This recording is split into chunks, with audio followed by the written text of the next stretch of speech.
예수님의 마음을 움직이게 한 삭개오이란 제목으로 말씀해 드리겠습니다. 예수님의 이 땅에서의 활동이 막바지에 이르렀습니다. 예수님은 제 아들에게 자신이 예루살렘에 올라가면 많은 고난을 받고 십자가에 못 박혀 죽게 될 것이며 사흘 만에 살아날 것을 여러 번 예고하셨습니다. 예루살렘을 향하여 올라가시는 예수께서 제 아들과 함께 여리고를 통과하게 되었습니다. 유대인의 최대 명절인 유월절을 예루살렘에서 보내기 위해 각처에서 모여드는 순례자들뿐 아니라 예수를 보려고 나온 사람들로 인하여 여리고의 길거리는 인파로 붐비고 있었습니다. 이러한 무리들 가운데 유별난 행동을 하는 한 사람이 보입니다. 아주 키가 작은 한 사람이 예수님이 진행하는 방향으로 무리들 뒤편에서 다름질을 하더니 뽕나무에 기어 올랐습니다. 예수께서 그 뽕나무 가까이 이르렀을 때 멈추어 서시고 그 나무 위에서 내려다 보고 있는 사람을 쳐다보셨습니다. 그리고는 삭개오야, 속히 내려오라. 내가 오늘 네 집에 머물러야 하겠다 하셨습니다. 예상치 못한 사태에 접한 삭개오는 얼른 내려와서 즐겁게 예수님을 자신의 집으로 영접하였습니다. 여리고에서 삭개오라는 이름을 모르는 사람은 없습니다. 그런 여리고의 유대인들이 싫어하고 미워하는 대상이었습니다. 그런 여리고에서 세금을 징수하는 세관장이었습니다. 예수의 태도를 못마땅하게 여긴 사람들이 저분이 죄인의 집 손님이 되었다고 수군거렸습니다. 예수를 모신 삭개오는 예수님과 사람들 앞에 일어나서 놀라운 발표를 하였습니다. 주님 보시옵소서, 내 소유의 절반을 가난한 자들에게 주겠습니다.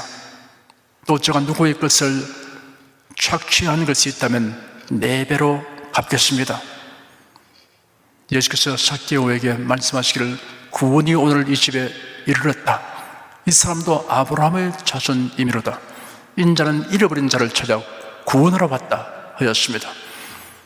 오늘은 예수님의 관심을 이끌어낸 주인공이 되고 주님의 마음을 움직이게 한 삭개오의 태도와 아울러 그가 나타내 보인 변화, 그리고 주님의 은행을 통하여 교훈을 얻고자 합니다.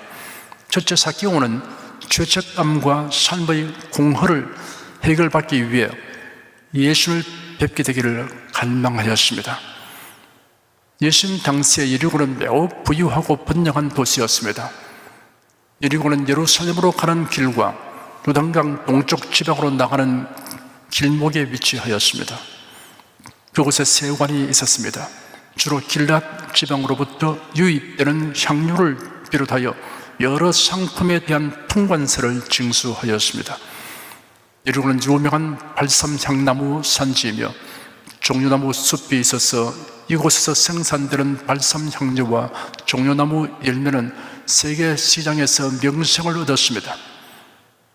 이런 여러 가지 요소가 겹쳐서 여리고는 팔레스틴에서 세금 수입이 많은 도시가 되었습니다.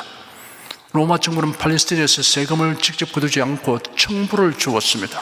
이를 획득한 청부업자가 그 일의 일부를 다시 몇 사람의 하청인에게 상당한 수수료를 받고 재내각하든가 혹은 징수원을 고용하였습니다.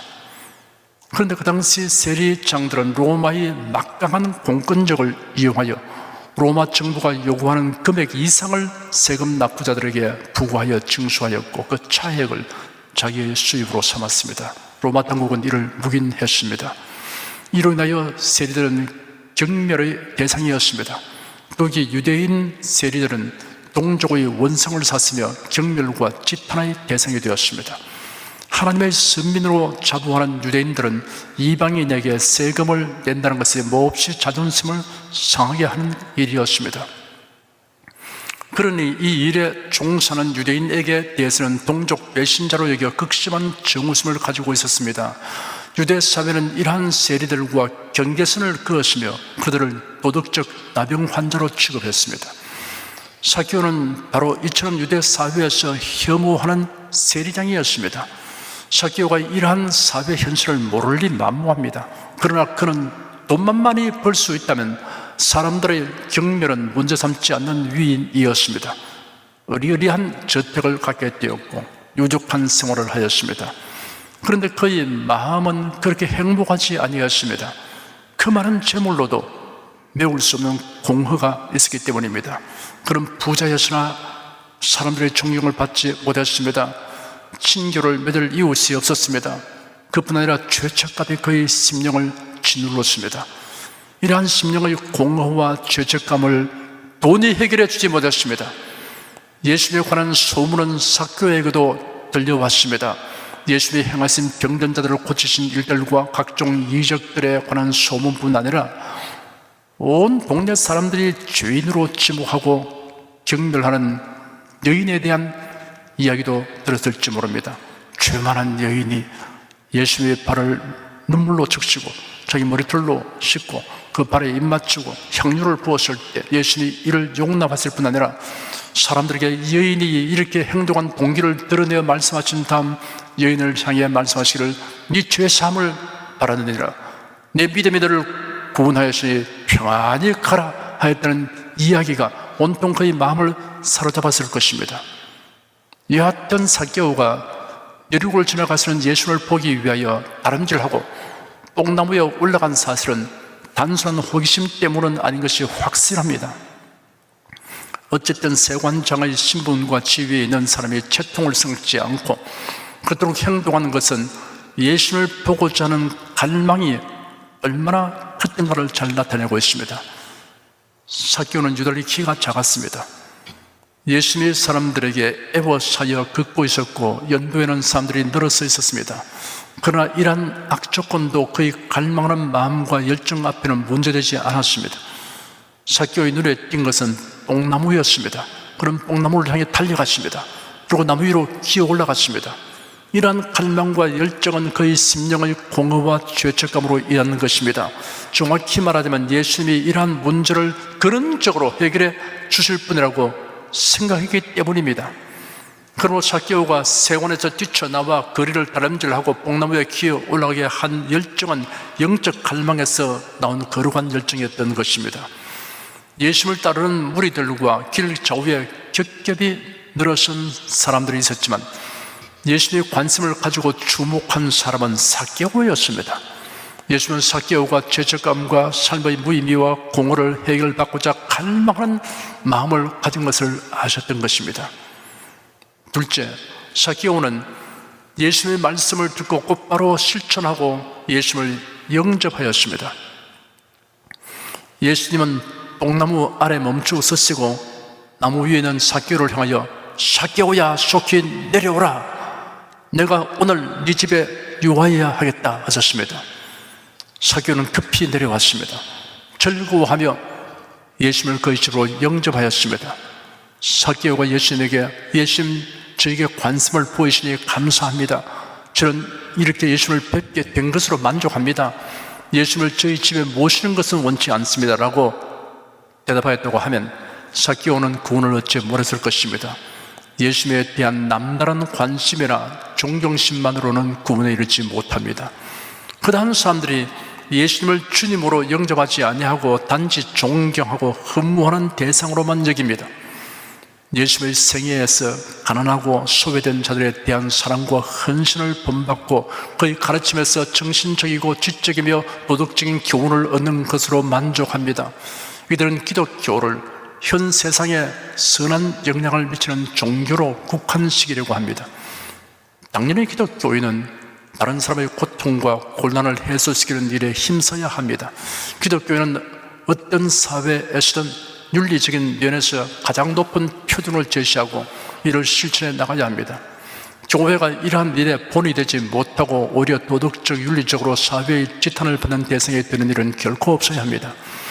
교회가 자정 능력을 상실하여 세상으로부터 비난과 책망을 받으면 하나님의 영광을 가리우게 됩니다. 교회는 사회의 비판을 기피하려 하거나 두려워할 것이 아닙니다. 정당한 비판은 겸허하게 들어야 하고 잘못된 부분은 과감하게 고쳐야 합니다. 그러나 중대한 한 가지 사항을 망각하지 말아야 합니다. 예수들을 영접하여 구원을 얻는 일입니다. 그것은 기독교의 핵심입니다. 불신자와 거듭나지 못한 교회는 죄사함, 영생, 하나님의 자녀됨, 천국이라는 말은 고의적으로 무시하려고 합니다. 교회당을 세우고 그리스도인들의 수가 늘어나는 것 등은 그리 중요하지 않다고 말합니다. 신자가 늘어나는 것보다 대사회적으로 칭찬받는 일들에 힘쓰는 것이 더 바람직하다고 말합니다. 이런 말을 하는 것은 신자가 되는 것이 무엇을 의미하는지, 영생과 구원의 참된 의미가 무엇인지를 성경적으로 알지 못하기 때문입니다. 삭개오는 예수님의 말씀에 훌륭한 반응을 나타내었습니다. 예수님이 그에게 속히 내려오라 하는 말씀을 듣고 삭개오는 급히 내려왔습니다.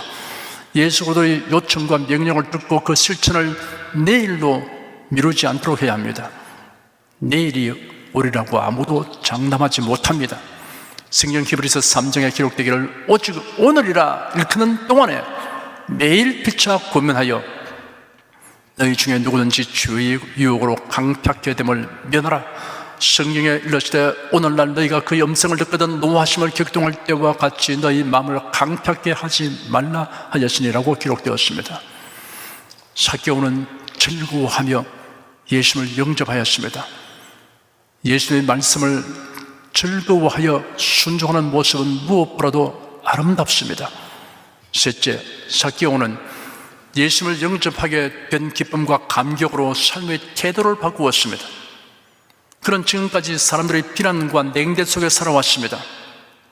죄책감에 시달리며 살아왔습니다. 그런데 놀랍게도 메시아이신 예수께서 그를 지명하여 부르시고 내가 네 집에 머물러야 하겠다고 하셨습니다. 사람들의 비난에 아랑곳하지 않으시고 예수님은 그의 집으로 가셨습니다. 삭개오는 자신이 갈망하는 것이 무엇인가를 환히 깨뜨려 보시고 이처럼 방문해 주신 예수님으로 인해 다 형할 수 없는 기쁨과 감격이 심령에 넘쳤습니다. 그런 예수님을 죄를 사시는 구세주로 믿고 영접하였던 것입니다. 그러자 그의 마음에 큰 변화가 일어났습니다. 삭개오는 사람들이 주시하는 가운데 예수님을 향해 일어서서 놀라운 선언을 하였습니다. 주님 보시옵소서, 내 소유의 절반을 가난한 자들에게 주겠습니다. 만일 누구의 것을 토색한 일이 있으면 4배나 갚겠습니다. 예수께서 그에게 요구한 것이 아니었습니다. 삭개오가 자발적으로 그의 결심을 발표하였습니다. 율법에 의하면 부당하게 남의 것을 취하였을 때는 그것의 5분의 1을 더 보태어 배상해야 합니다. 그런데도 삭개오는 양을 훔쳐잡거나 팔았을 경우 배상하는 율법을 자신에게 적용하여 토색한 것의 4배로 갚겠다고 하였으며 소유의 절반은 가난한 자에게 주고 토색한 것은 4배로 갚는다고 하는 것을 보면 사람들이 생각한 것만큼 삭개오가 토색을 많이 한 것이 아닌 것으로 보입니다. 만일 토색한 것이 많다면 아무리 그의 재산이 많다 해도 그가 말한 대로 실천할 수 없을 것입니다. 삭개오는 율법이 요구하는 것보다도 훨씬 더 많이 배상하기로 결심했습니다. 그런 자기가 변화된 사람이라는 것을 행동으로 입증하였습니다. 예수께서 하신 말씀 가운데 마태복음 7장에 이런 구절이 있습니다. 그의 열매로 그들을 알지니 가시나무에서 포도를 뿌는 은근키에서 무화과를 따게 되냐, 이와 같이 좋은 나무마다 아름다운 열매를 맺고 못된 나무가 나쁜 열매를 맺나니 좋은 나무가 나쁜 열매를 맺을 수 없고 못된 나무가 아름다운 열매를 맺을 수 없느니라. 삭개오는 이 말씀을 입증한 사람이었습니다. 예수는 삭개오와 그곳에 있는 사람들을 향해 구원이 오늘 이 집에 이르렀다. 이 사람도 아브라함의 자손이미로다. 인자는 잃어버린 자를 찾아 구원하러 왔다 하셨습니다. 삭개오가 육신의 혈통으로는 당연히 아브라함의 자손이었지만 영적으로는 아브라함의 자손이 아니었습니다. 로마서 9장에는 또한 하나님의 말씀이 폐하여 진 것 같지 않도다. 이스라엘에게서 난 그들이 다 이스라엘이 아니요 또한 아브라함의 씨가 다 그 자녀가 아니라 오직 이삭으로부터 난 자라야 메시라 칭하리라 하셨으니 곧 육신의 자녀가 하나님의 자녀가 아니라 오직 약속의 자녀가 씨로 여기심을 받느니라 하였습니다. 예수는 삭개오가 이제는 진정한 의미에서 아브라함의 자신이 되었음을 선언하셨습니다. 예수는 잃어버린 자를 찾아 구원하기 위해 오셨다고 말씀하셨습니다. 잃어버렸다는 말은 잘못된 위치에 있음을 뜻합니다. 본래 있어야 할 장소에서 이탈하여 있는 것이 잃어버린 상태입니다. 하나님께서 아담에게 던지신 첫 질문은 네가 어디에 있느냐? 라는 질문이었습니다. 모든 인생은 잃어버린 자입니다. 예수께서 이러한 인생을 마땅히 있어야 할 곳으로 인도하기 위하여 이 세상에 오셨습니다. 예수 그리스도를 믿으면 그리스도 안에 위치하게 됩니다. 누구든지 예수를 영접하면 차전받은 인생이 됩니다. 삭개오에 관한 이야기가 누가복음 19장에 기록되어 있는데 그 앞장인 18장에는 부자 청년 관원에 관한 기록이 있습니다. 부자 삭개오와 부자 관원을 비교하여 살펴보면 요 유익한 교훈을 얻을 수 있습니다. 예수의 바리새인들과의 논쟁을 하신 후 예언길을 다시 진행하려고 나섰을 때였습니다. 한 사람이 달려와서 예수 앞에 꿇어 앉았습니다. 사람들의 시선이 일제히 그 남자에게 모아졌습니다. 이 사람은 젊고 큰 부자이며 높은 관직에 있으며 율법을 성실하게 수행하는 사람이었습니다. 사회적 통념으로는 성공하고 출세한 사람입니다. 무엇 하나 부족한 것이 없어 보이는 이 사람이 여러 사람들이 지켜보는 가운데 예수님에게로 달려와서 길에 꿇어 앉아 질문하는 모습을 보면 그가 예수님께 나온 동기가 무엇인가를 알 수 있습니다. 진리를 탐구하려는 것이 동기이며 목적이었습니다. 그가 질문한 내용이 이를 더욱 확실하게 증명하여 줍니다. 그는 예수님에게 내가 무엇을 하여야 영생을 얻겠습니까? 라고 질문했습니다. 젊은이는 낮에 길에서 사람들이 주시는 가운데 달려가서 예수님 앞에 꿇어 앉아 영생을 얻는 길에 관하여 질문했습니다. 젊은이는 예수님의 권위를 존중하며 존경심을 가지고 나왔습니다. 그런 진리를 알고자 하는 진지함과 열정이 있었습니다. 그런 겸손한 태도로 나왔습니다.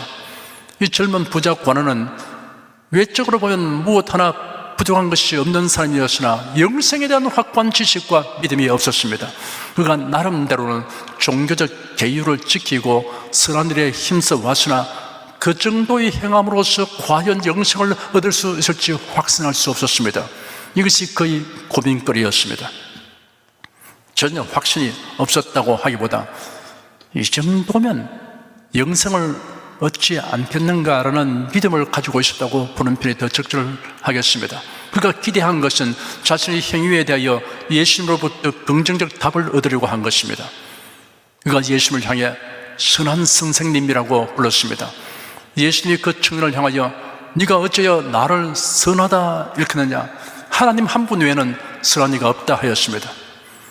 예수님의 신성을 부정하는 사람들은 예수님의 이 말씀을 두고 예수님이 하나님이 아닌 증거라고 지적합니다. 하나님만이 가지는 절대적인 선을 예수님은 가지고 있지 않다는 사실을 이 말씀이 증명하는 것이라고 주장합니다. 그러나 그것은 고의적인 오해에 지나지 않습니다. 예수님은 자신의 선하심을 부정한 것이 아닙니다. 부자 청년 관원이 예수님에 대해 어떠한 관념을 가지고 있는 것을 드러내신 것입니다. 이 젊은이는 예수님의 신성을 알지 못하였고 예수님을 당시의 바리새인이나 유대인 율법학자 등과 같은 선생으로 인식하고 있었습니다. 그런 예수님이 단지 인간으로서 탁월한 지혜와 능력을 가지신 선생이라고 여기면서 선하다는 말을 붙여 사용하였습니다. 선함은 하나님의 절대적 품성 가운데 하나입니다. 이 부자 청년이 인간의 상대적 선을 염두에 두고서 예수님을 그 같은 선을 향하는 선생으로 생각하며 영생의 진리를 드리려고 한 것은 그 출발점부터 잘못된 것임을 예수님이 지적하신 것입니다. 예수님은 이어서 부자 청년에게 10계명 중에 인간 상호간의 계명을 언급하셨습니다. 예수님이 이러한 계명들을 말씀하신 것은 이를 행함으로 영생을 얻기 때문이 아닙니다. 사실 이러한 계명들이 요구하는 내면적 뜻을 모두 알게 되면 어떠한 사람도 계명을 온전하게 다 준수할 수 없다는 사실을 알게 됩니다. 그런데 부자 청년은 즉시 대답하기를 선생님이여 이것은 내가 어려서부터 다 지켰습니다. 아직도 무엇이 부족합니까? 하였습니다.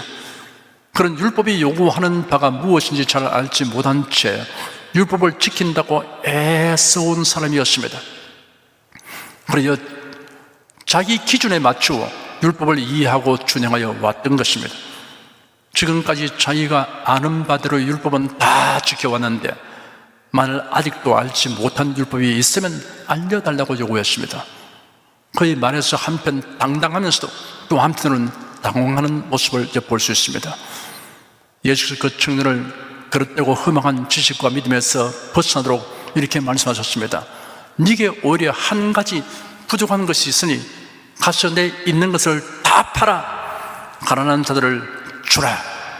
그러면 하늘에서 부화가 네게 있으리라. 그리고 와서 나를 쫓으라. 부자 청년이 자기의 가진 재물을 다 팔아 가난한 자들에게 주면 과연 영생을 얻게 되는 것일까요? 예수님은 그렇게 말씀하시지 않았습니다. 예수님은 그 부자 청년에게 계명을 지킨다는 것이 무엇을 의미하는가를 가르쳐 주려고 하신 것입니다. 그 청년이 계명을 지켰다고 하는 것은 그 계명을 자기 나름대로 해석하고 그 범위 안에서 지켜왔다는 것을 깨닫게 하여 주려는 것입니다. 율법을 준수하려면 하나님이 요구하는 대로 율법 준수를 해야 합니다. 설령 자기 소유를 다 팔아 가난한 자에게 준다고 해도 그것으로 계명을 다 이루는 것은 아닙니다. 타인의 것을 탐내면 도적질한 것과 같으며 타인을 미워하는 생각만 해도 살인한 것과 같은 범죄 행위로 간주하는 것이 율법입니다. 모든 율법을 다 지켜도 한 가지만 어기면 모든 율법을 다 어긴 것으로 되는 것이 율법입니다. 그러므로 율법으로 어렵게 될 사람은 없습니다. 예수는 이 젊은 부자 관원이 그 많은 재물을 다 처분하여 가난한 자에게 나누어 주는 일은 결코 하지 못할 것을 잘 알고 있었습니다. 부자 청년이 예수님의 말씀을 듣고 그 자리에서 예수님, 제가 율법으로는 의롭게 될 수 없음을 이제 알았습니다. 저를 도와주시옵소서라고 외쳤어야 합니다. 그런데 부자 청년은 슬픈 기색을 띠고 심히 근심하며 예수님을 떠나가고 말았습니다. 부자 청년은 영생 얻는 것을 인생의 중대 과제로 알고 있었고 이를 갈망한 것은 틀림없습니다. 그러나 막상 자신의 재물을 모두 포기해야 한다고 생각하자 영생보다 재물편을 택하고 말았습니다. 활기차게 등장했던 청년이 완전히 풀이 죽어 퇴장하고 말았습니다. 그가 예수님께로 달려올 때의 모습과 예수님을 떠나갈 때의 모습이 매우 대조적입니다. 그가 큰 부자인 까닭이라고 설명이 부연되어 있습니다. 큰 부자, 이것이 청년이 심히 근심하고 슬픈 기색을 띠며 예수님을 떠나가게 한 원인입니다.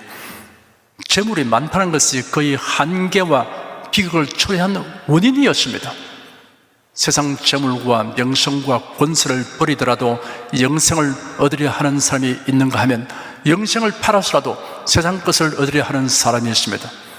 영생은 모든 것을 다 포기하고라도 얻어야 할 가치가 있는 것입니다. 그러나 그 포기가 쉽지 않습니다. 그리고 보면 많은 것을 가졌다는 것이 구원과 영생을 얻는 데는 장애물이 될 수 있습니다. 머리에 든 지식이 많이 있고 학위를 많이 가졌다고 복음의 귀를 막는 사람들이 많습니다.